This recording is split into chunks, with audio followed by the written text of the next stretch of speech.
Black black black और blue, पता नहीं इसको कितना ब्लैक कलर पसंद है कि भाई ब्लैक कलर क्यों इस्तेमाल कर रहे हो सर, मेरा फेवरेट कलर है। तो भाई फेवरेट गया भाड़ में, इसके नीचे लाइंस नहीं लगानी, तो आप ये वाला काम बिल्कुल भी नहीं करेंगे। अब जैसे हमने आप लोगों का पेपर बताया अपना, उसमें देखें तो हमने नीचे कोई लाइंस नहीं लगाई, किसी जगह हमने लगाई, सिर्फ एंडिंग लाइंस लगाई हुई हैं। और टाइम बचेगा तो आप पेपर लिख के आएंगे, अदरवाइज़ फिर आप लोग आराम से बैठेंगे और ऐसे ऐसे मगरमच्छ वाले आंसू से रोएंगे कि मैंने मेहनत तो बड़ी की थी लेकिन फेल हो गया हूँ। एंड तक आप लोगों को साफ़ सुथरा पेपर मिलेगा। ये पेपर ज़्यादा प्यारा लग रहा है या ये वाला पेपर प्यारा लग रहा है, इसको हम ए और बी की ऑप्शन दे देते हैं। रो में इसको लिखा हुआ है, उसके कॉलम में आप लोगों ने जहाँ जहाँ होगा वहाँ वहाँ उसको फिल कर देना है कि उम्मीदवार को सिर्फ नीले या काले पेन मार्कर इस्तेमाल करने की इजाज़त है।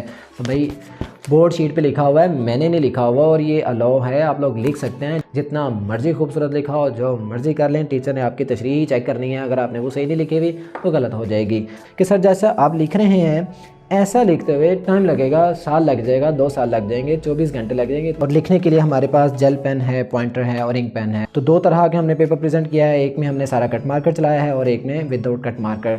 जैसे कि हमारे पास उर्दू का पूरा पेपर मौजूद है, प्रॉपर हाशिया लगाओ पूरी की पूरी शीट पे, ब्लैक और ब्लू का कम्बिनेशन दिया गया है, ये आप लोग लिख रहे हैं बराबर ऐसे से, फिर आप चेंज कर रहे हैं तो आप लोगों का इस तरह से मसला होगा, आप लोगों का टाइम वेस्ट हो रहा है कि यहाँ पे इसने छोड़ा था कि मैं बाद में लिख लूंगा, छोड़ दिया इसका मतलब रह गया, 5 नंबर आने थे, 5 भी पूरे नहीं आएंगे। इतना खूबसूरत लिखा हुआ है, सेम वही पैटर्न फॉलो हुआ है, जैसे ब्लू ब्लैक का कम्बिनेशन लिया गया है, उसी तरह से आप लास्ट तक देख सकते हैं राइटिंग में फॉलो हुई है। हर 2 वर्ड के बाद ब्लैक, हर 2 वर्ड के बाद ब्लैक, वो पता नहीं क्या काम है, पता नहीं कहाँ से वो चीज़ें कौन बता देता है। तो बाकी जो टीचर्स हैं उनको तो लिखा हुआ चाहिए ना, आप लोगों को तो मसला नहीं होना चाहिए कि बच्चा इंक पेन से लिखे, जेल पेन से लिखे या फिर पॉइंटर से लिखे। बच्चे का लिखा हुआ आप लोगों को नज़र आ रहा है।